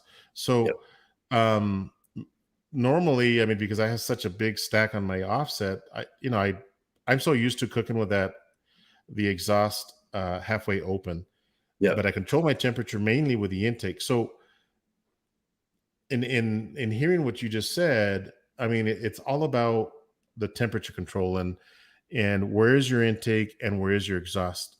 Yep. And that's how you're going to regulate the airflow, because you are 100% in control. Now, if you're cooking on a ceramic smoker with the throttle or the pedal to the metal, meaning Yep. that your intake's all the way open and your exhaust is all the way open, Yes. well, yeah, you're gonna blow the top off of that thing, right? Yep. And you got to know what you're doing on how to, because their common question is like, I overheated it, or it's skyrocketed. How do I bring it down? And there's actually a technique on how to bring that down pretty and get back to your temperature. I think for me, I think it's kind of a myth that you can't bring, at least on a ceramic, that if you get like 600, 700 degrees, you can't bring it back down to 350 within 10 minutes. I 100% can, based on the intake and exhaust analogy that you're talking about. Yeah. So even like my gateway drum smoker, it's not a ceramic cooker, but what I'm thinking is, so the temperature can get away from you really easy as well, because it's the same concept as a drum smoker. You're just in a acorn shaped ceramic cooker, which is going to hold a lot more heat than a drum will. Yep. So what happens when I cook on my gateway drum smoker, and if I open the lid to take the ribs out of the foil, it's best to take the entire rib off of the drum, put the lid back on the drum, than to leave the lid off and try to take the foil off. Oh God, you're in trouble. Yeah, because you're getting airflow, your charcoal's getting pissed, and it is gonna get hot. That's my drums too. I learned that the hard way. So correct me if I'm wrong on so I'm thinking about how you said to bring the temperature down when it gets out of control. Yeah. So on my gateway drum, it'll go up to 450 if I do that. Yeah. So what I do on my gateway drum is I leave the lid on, and I let it kind of settle down, and then I will lift the lid and put it back on real quick. And just to burp that excess heat, and the temperature will come down. And then give it a few more minutes, take the lid off, burp it, and then put it back on. Is that a similar process on what you would do with the Kamado? Yeah, very similar. What I've done is, for sure, I'll burp it to kind of and the initial smoke and heat to come out, but then I'll close the vent tower all the way, and then I'll leave the bottom vent maybe like a half inch, so it's still breathing and bringing in, but it's pretty much you're just almost shutting that oxygen just enough to really quickly bring it down. Yet you're still getting fuel to keep it hot, you're warming it, you're keeping it warm, but yet you're sucking all that oxygen out. So that's how I would do. I definitely do maybe an initial burp, shutting it, open it real quick, and then shut top vent and leave it a half inch on the bottom vent. At least that's how I've done it. What I love about YouTube and other people is everyone's got their own method to kind of figure out their own smoker. So I'm sure that I mean, just because I think everybody that talks about their ceramic cookers, whether it's a Green Egg or the Kamados or some of the other brands that are out there, which they're the same style, but whatever. The most common thing is that, man, the temperatures really spike up. Have you made a video on how to control your temperature when it gets out of control? I did. It's called it's called How to Manage Your Temperature your temperature control on your Kamado Joe, and then the thumbnail just says temp control with a picture of the thermometer gauge. The gauge going a little out of control. So, and it's actually one of my higher I mean, that's maybe 3 months ago, and it's doing really well on for at least my size channel. It's doing really well as far as views and engagement and questions. And I would think so, because when I talk about those to anybody, that's the number one thing is the runaway temperatures. Yep. So that did you let the temperatures kind of run away from you on purpose and kind of bring Yeah, it down? yeah. For that video, I to kind of demonstrate, I talk about airflow, very similar to what we talked about using the intake and exhaust analogy. Even like a vehicle that you're going to accelerate, we kind of use that as an illustration as well. And yeah, I talked about airflow. I even talked about blue smoke versus in thin smoke versus white smoke in that video, because that's a common question related to temperature control and also understanding how to get that pure blue smoke that we all covet when it comes to barbecue. Nice. And I'm gonna watch that video. I think I know everything about these things, but I don't have one. So Well, hey man, I'm envious of you because you have a true you have an offset. You're cooking barbecue with wood, and you're also doing the pellet thing. And I haven't ventured in those two arenas. I mean, I initially tried the offset. I was given one early on from a friend, and I just did not know what I was doing. And at that time when I started barbecuing, it was just more for fun. I didn't do any research. It was just kind of, so I'm envious, and I love watching those videos. Just do an amazing job. nice. Thank you, man. Ditto. So what is the biggest Kamado that you have? I mean, which one is it? So I have three, and I don't have the whole lineup from Kamado Joe. But so I've got the Classic 2, which is an 18-inch ceramic grill. And so the Classic series, they're all going to be 18 inches, no matter if you have an old version, 1, 2, or a third, the third version. And then I have a Joe Jr., which is about a 13.5 inch diameter grill grate. And it's portable. I mean, it is heavy, but you can travel with it if you wanted to, or take it to the lake or whatnot. And it's great for just a small family to cook. And then I've got their newest grill that they just released this spring called the Kettle Joe. And this is the grill that they're trying to break into the market and compete a little bit, in my opinion, where it's ceramic features. It's a ceramic firebox inside, but yet it's a kettle. And then it comes with what's called a slow roller. And if you're in the Kamado Joe world, that will probably be familiar with you. But if you're new to it, it's a Harvard Business School, and there's a little branch they called Desra. They kind of a nonprofit or a for-profit business that came out of Harvard, partnered with Kamado Joe, long story short, to come up with this technology, and a lot of their technology that they're using in Kamado Joe. They wanted to figure out, how do you eliminate hot spots on a ceramic, and then how do you produce more smoke to have even better barbecue. So the slow roller design, you can just Google it, look it up, produces 20 times more smoke, and it helps do more convection style heating, where the smoke is rolling over your whole ceramic evenly, and just does an amazing job. And so that comes with a new Kettle Joe at the price point of like $4.99. So it's competitive, compared to some of the other kettles, yet ceramic features, which is cool. The other two I don't have is the Pellet Joe, and that's an 18-inch grill, but it's pellet. And then I don't have their Big Joe, which is a 24-inch grill.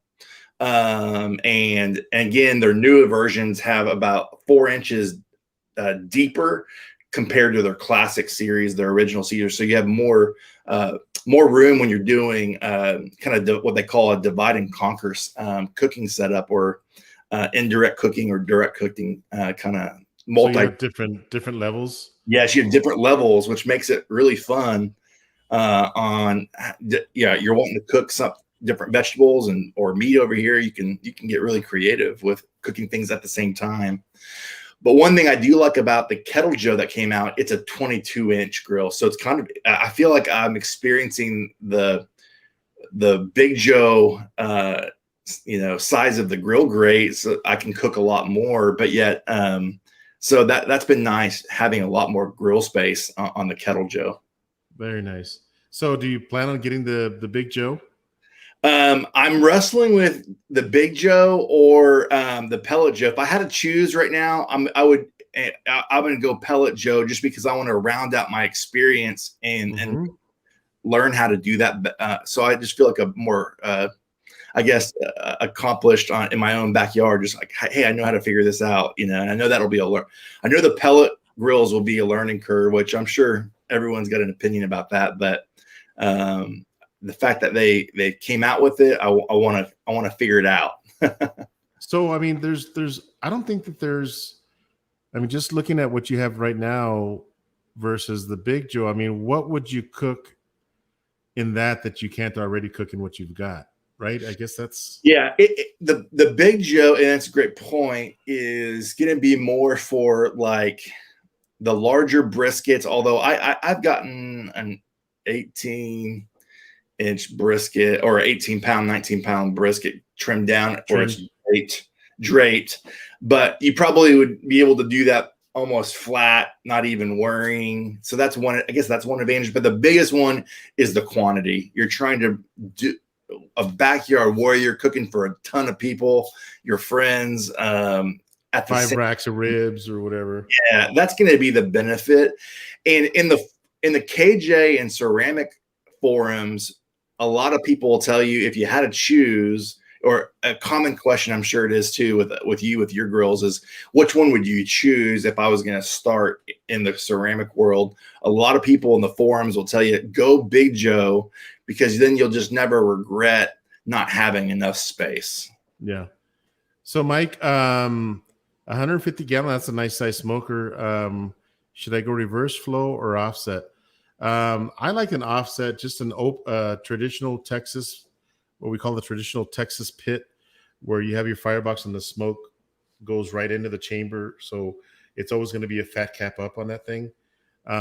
Or you can get tuning plates and go fat cap down. But my deal would just, go with a traditional offset. The reverse flows are nice. They're forgiving. And I've cooked on one before and I actually liked it. So I liked it, but I'm still recommending an offset, a traditional offset, because I think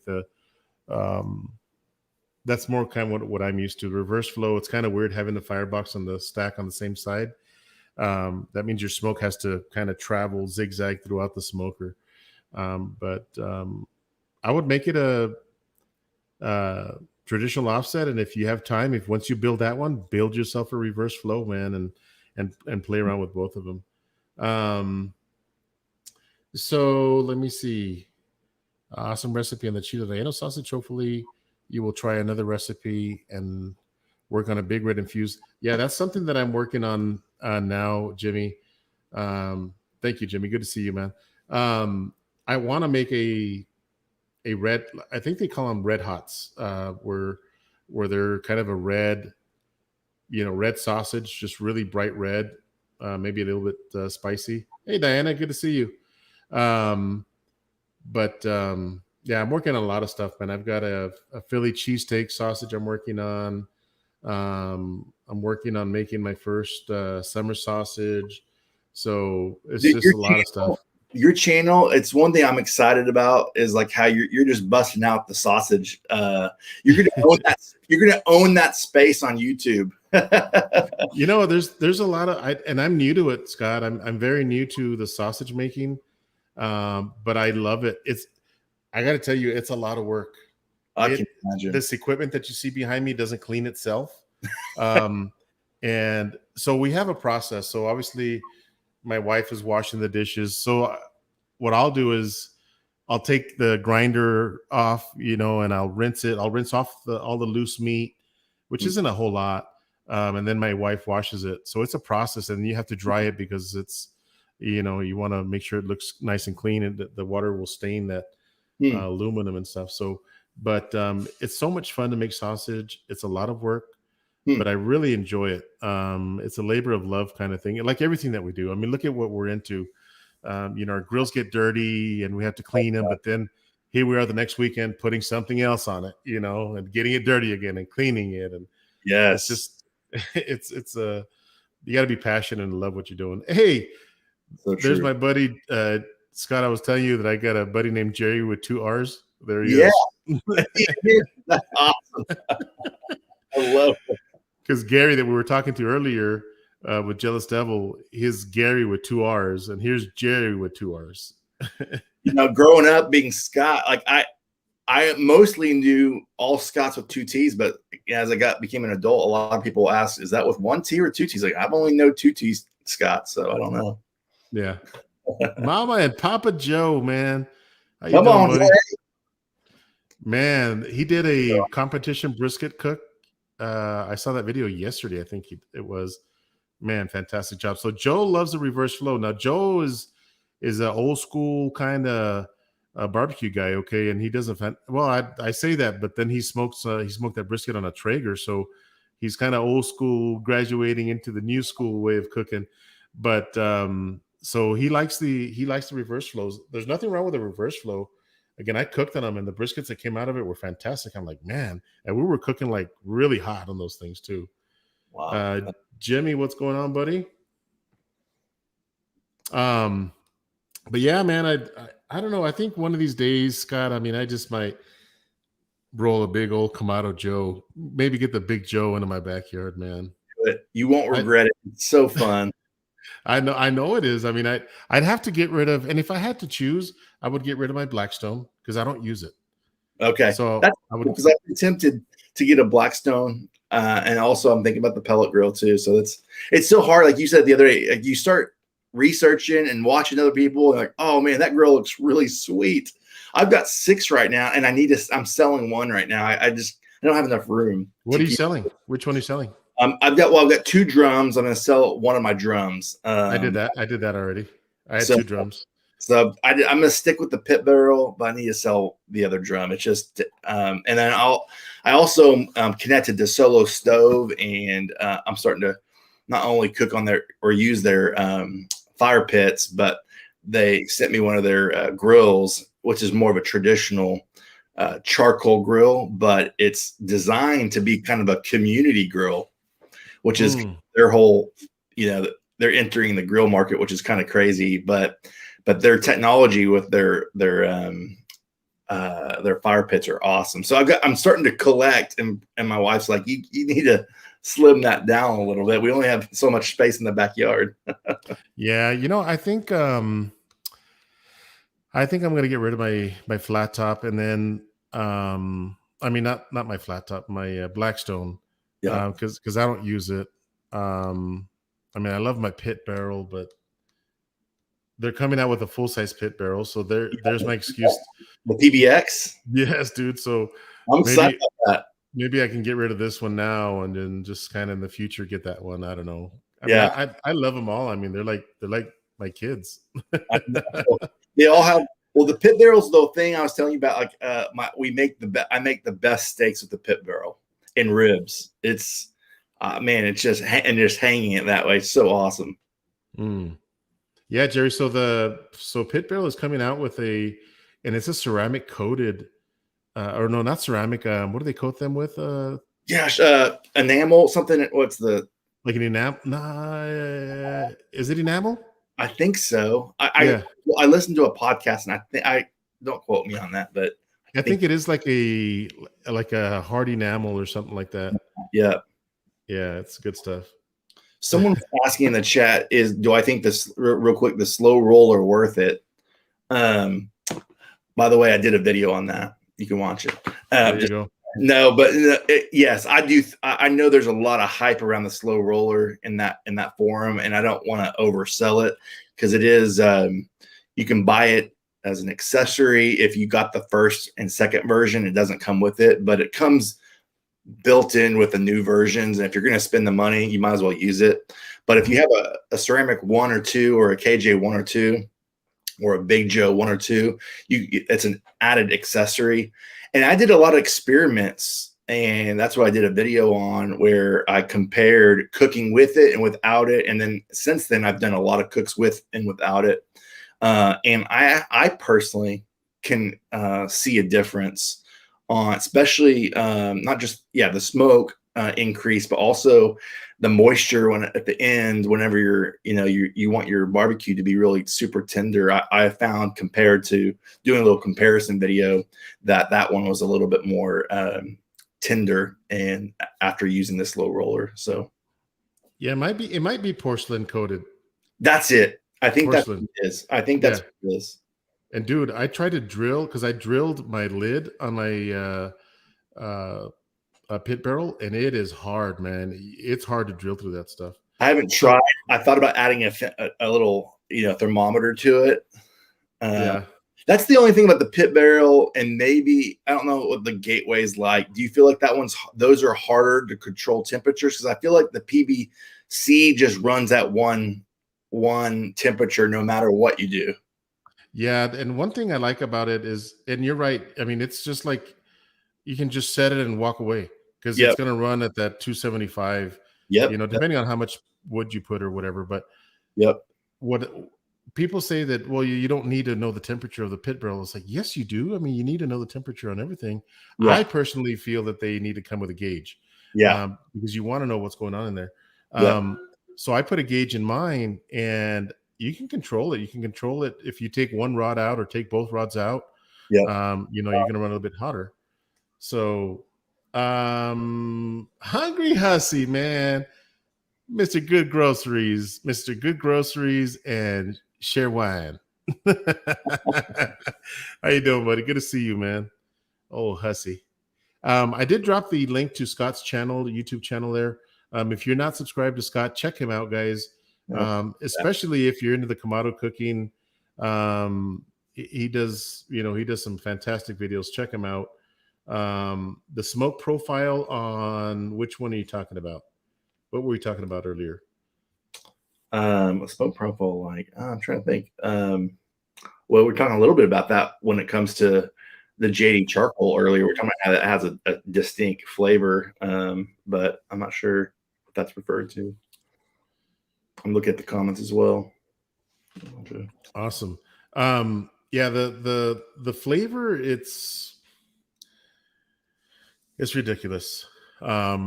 It's such a really good, it's not mesquite-y, it's not like any other charcoal that's out there. It just has a really good, really nice notes. It's not overpowering. It's easy on the palate. It's not offensive. So try it. And as we mentioned earlier, when we had Garry on, you are going to use a lot less. You're going to use less charcoal. So if you're paying 1.5 times for Jealous Devil than whatever brand you're using right now, if you're going to use less than half of it in the long run, you're going to be ahead by 25% or 50%, whatever it is. So it's just a matter of trying it. Trying it is like anything, right? You got to try it and to believe it. Yep, absolutely. So, on the Kamado, yeah. What is the flavor profile like, Scott? I mean, that's something that. On what do you mean? Like if you cook a brisket I'm sure you've had brisket that's cooked on an offset before at some point in your life. What's the flavor of a brisket coming off the Kamado versus coming off of an offset? Man, that's a good question, because I don't obviously eat tons of barbecue off an offset, because you start eating more at home yourself. So trying to compare it off the top, I'm not sure exactly, to be honest, I'm not exactly sure how to answer the comparison there, but other than just describing what it tastes like, how I've just been cooking on it, to be transparent. And so, I like using, the ceramic's always going to keep better moisture, in my opinion. You don't need to use, and some people do, and I made this mistake early on in my ceramic egg. You don't need to use a foil pan with water in a ceramic egg, because I think it holds and retains moisture. So I just like anything, I like to use post oak, and when it comes to smoky flavor, a lot pecan. And I know that's not the specific question, but those are the two types of smoking woods, plus the ceramic holding moisture. And so, I mean, trying to describe the brisket flavor, it's very moist. And oh, hey, thanks, man. Thanks for supporting the channel. I wish we could do kind of a flavor testing whenever we're cooking for each other. So that's just knowing how that thing cooks. Yeah. And having had barbecue that comes off of different cookers, I think the barbecue that's cooked in a Kamado is not quite as an offset, Yeah. but a little bit of that, and maybe a little bit more backyard flavor. Which Good word for it. for Yeah. me, I love, like, when we talk about backyard barbecue, it's, I think it's got a much greater flavor. It's like you said earlier, when you hang a steak in your drum smoker, that's Yes. that backyard flavor. That's not it's not a smoked flavor. Nope. Well, it's a smoky flavor, but not like an offset smoker flavor. It's Yeah. just kind of a more like a backyard rib versus just a It's got competition rib or whatever. that live fire taste to your Yeah. meat, you know? Yeah. It's that taste for sure. Yeah. Yeah, so I think that's such a good question. Apologies if I didn't answer that well on how to describe the taste of a brisket on a ceramic, but I just know how to explain it based on the type of wood I'm using and the moisture retention. So,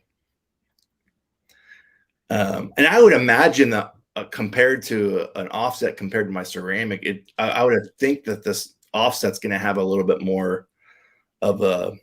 Tell me if this is accurate, more of a smoky, I don't know, wood flavor. I mean, my JD charcoal gives it a fantastic flavor too, but I would imagine it might have just a little bit different alteration of a taste using an offset.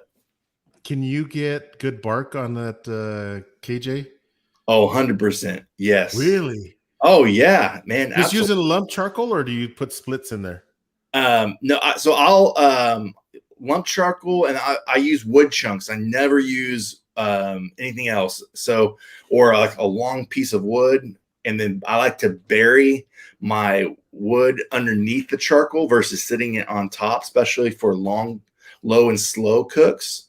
And then obviously with that, the slow roller helping produce more smoke, and then obviously the I spritz. And I think the combination of the charcoal and that wood, the smoke convection plus the moisture from spritzing, yeah, I get a really good bark. And lately, I've been on my pulled pork and pork butts.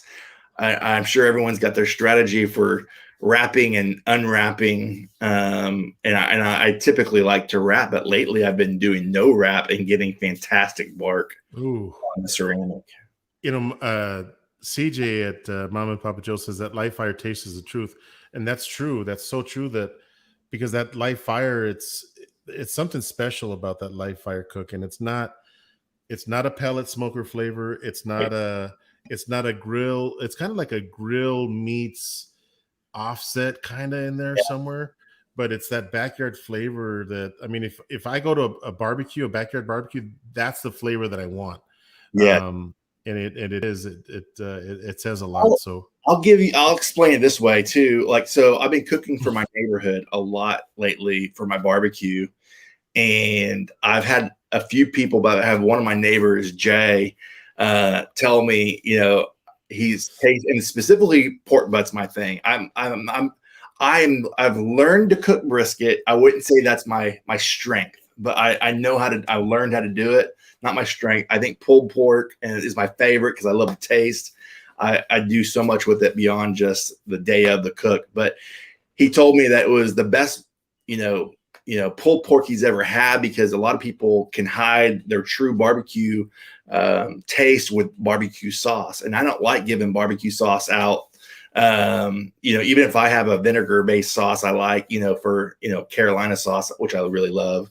I try to put that on the side and say, I want you to taste this truly. And it was just the greatest compliment recently, just saying, like, he described it as tasting the true taste of the barbecue. And yet it didn't lose its moisture. He said it was very moist and the moisture stayed in there. And he felt like he tasted the flavor. And it was just the greatest compliment when you're letting people try your barbecue. And so that all came from the ceramic.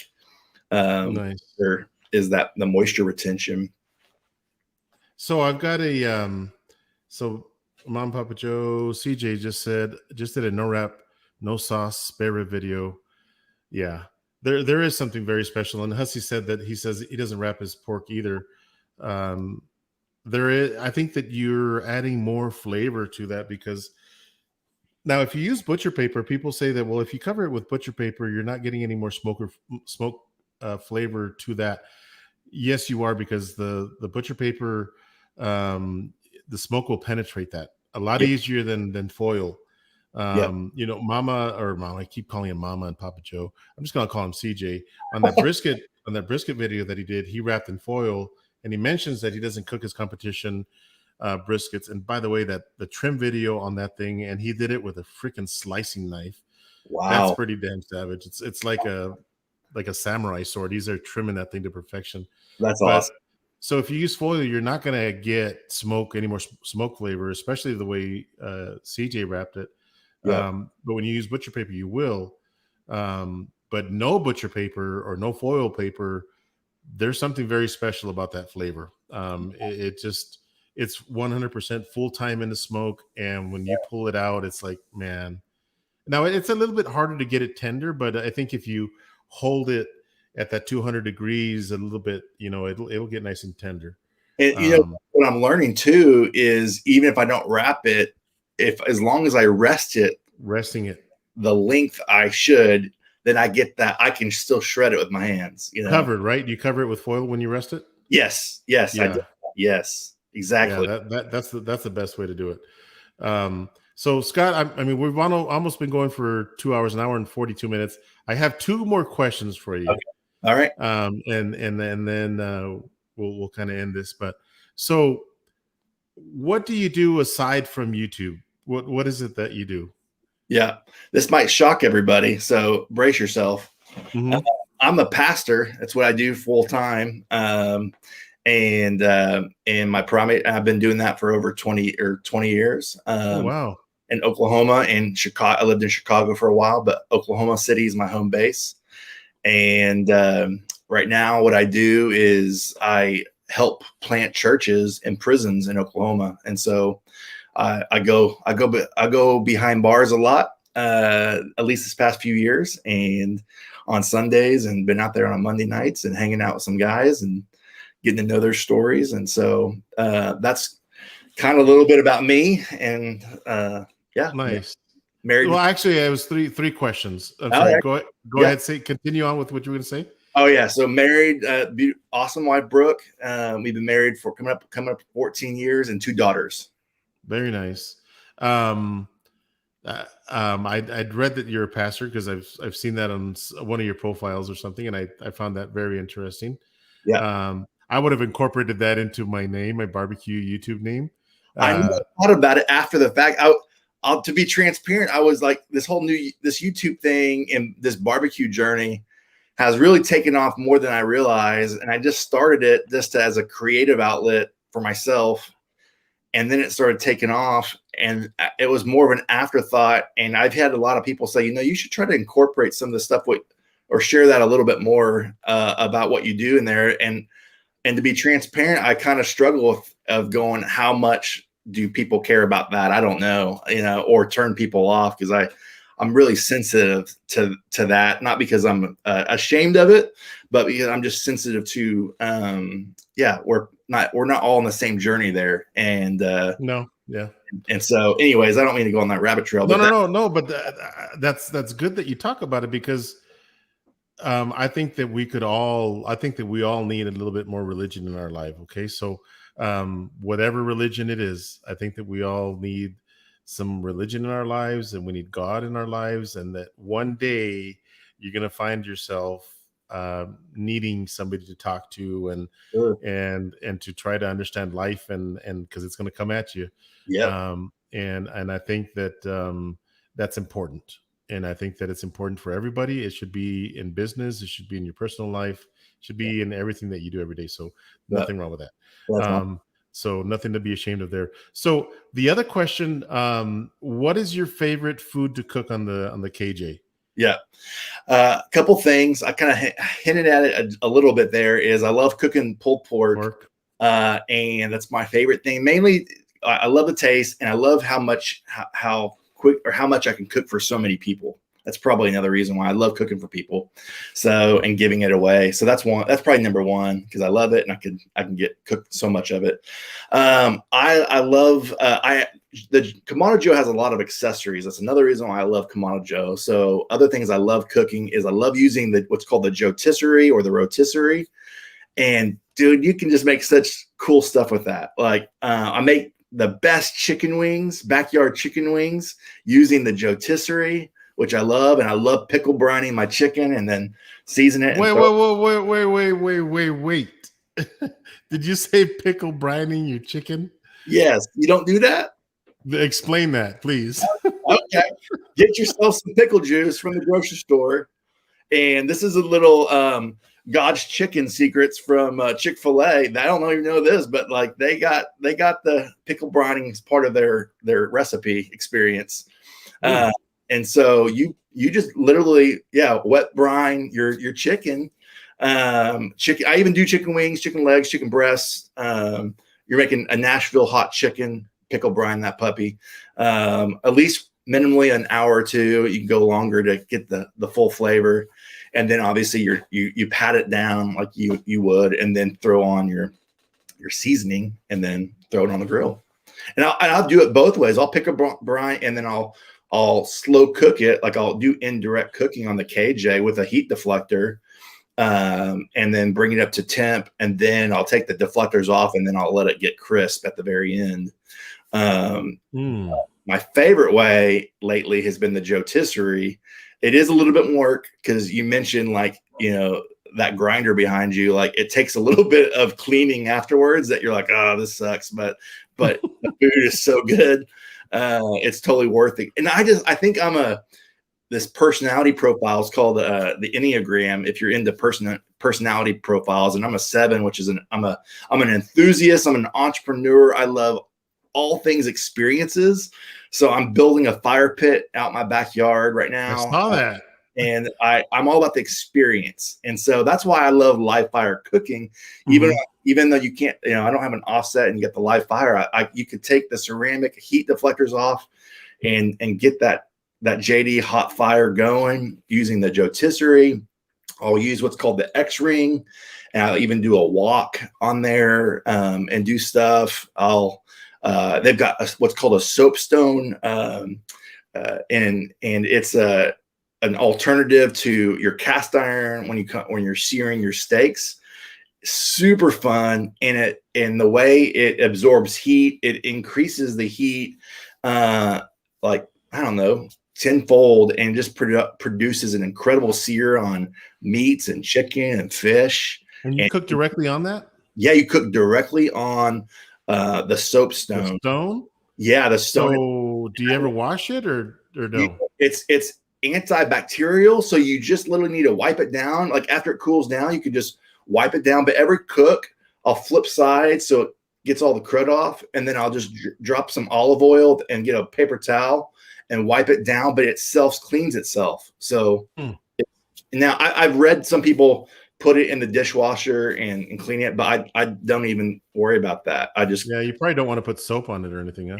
Exactly. So I just let the live fire cook and drop some olive oil, and you're golden. And Nice. So you're from Oklahoma. Yeah.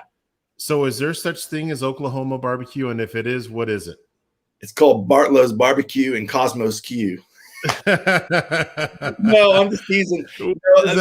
I think the thing that we're known for Oklahoma when it comes to food is you better not say it. What am I about to say? What do you think it? Bologna? Yeah, the Oklahoma round steak, Joe. Oh my goodness! The Oklahoma I knew it. Fried chicken. We're also known for that, but it's not barbecue. Onion burgers. We're known for that, not barbecue. Oklahoma onion burger, right? I want to try that. I've never tried it. Those are a few things that food related. Now, barbecue. Now, if you were to talk to any Oklahoma barbecue competitors that do competitions, they get really up in arms about like Texas taking the beef, like but I'm not in competition. I just do backyard, so I'm like, I don't care. It's all good barbecue. So, but aside from bologna, though, I mean, I mean, are you guys don't even say pork because Carolina is already claiming that the pork is theirs. I know.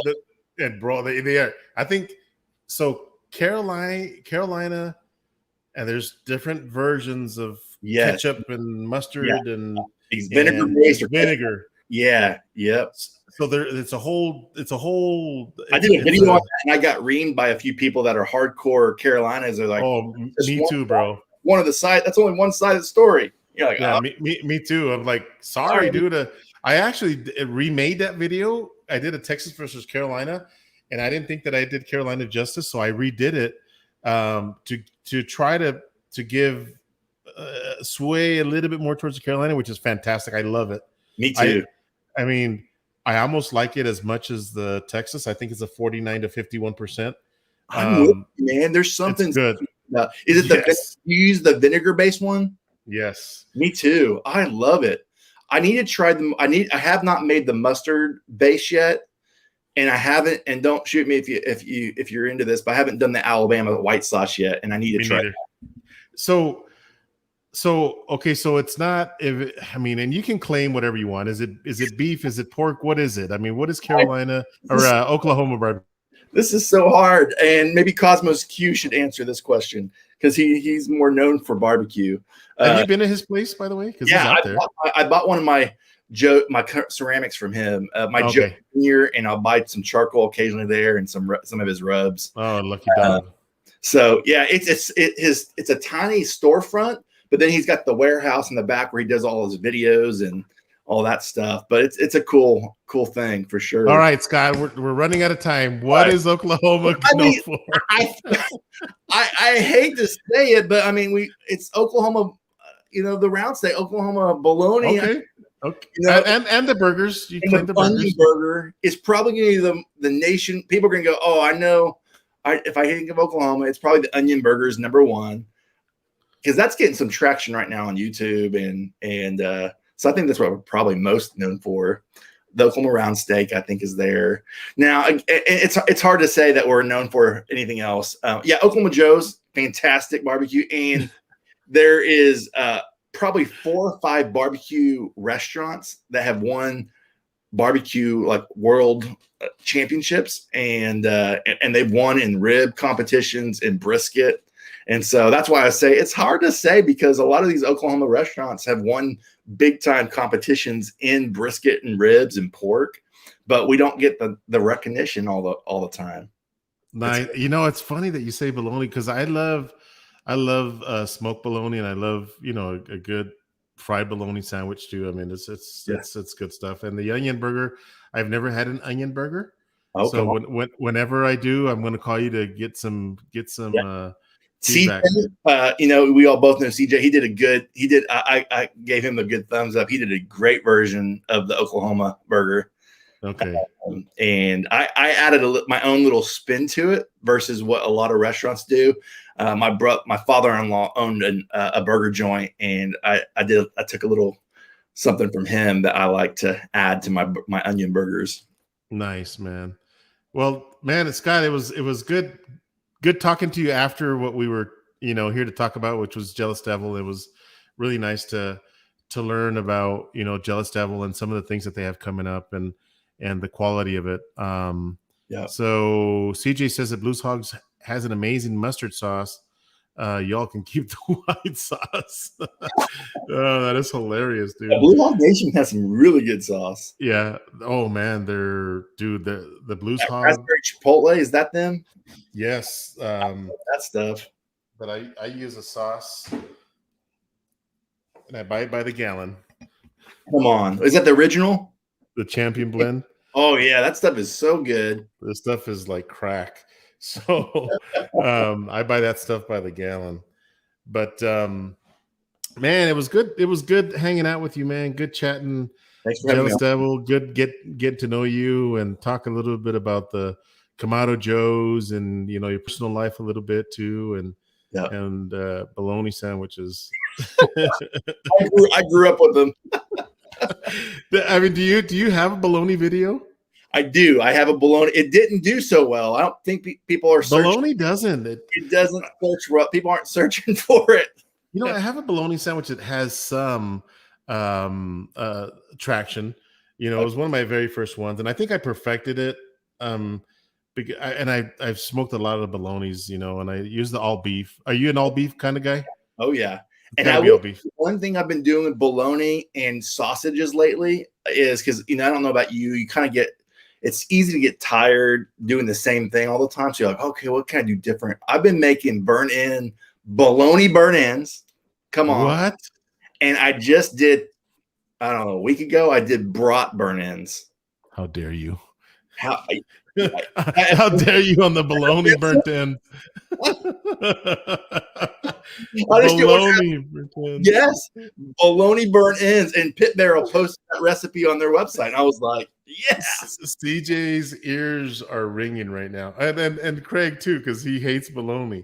The whole competition, that was a bologna talk. I love it. Yes, that was awesome. A lot of bologna hate out there. Yeah, it's good stuff, man. Good stuff. But man, I really enjoyed it, Scott. Again, thanks again for everything, man. I know it's getting late, and we got to work. We all got to work tomorrow. But man, thanks to the chat. Thanks for all the questions and stuff. It was good hanging out with you guys. Thanks for hanging out with us on this hump day. And Scott, we'll have to have you on again, man, for sure. I would love it, man. Thanks for having me, and thanks for all the support along the way, man. You're awesome. This community is fantastic. So appreciate each one of you. Yeah, thank you guys. And for you guys in the chat, thanks again for hanging out.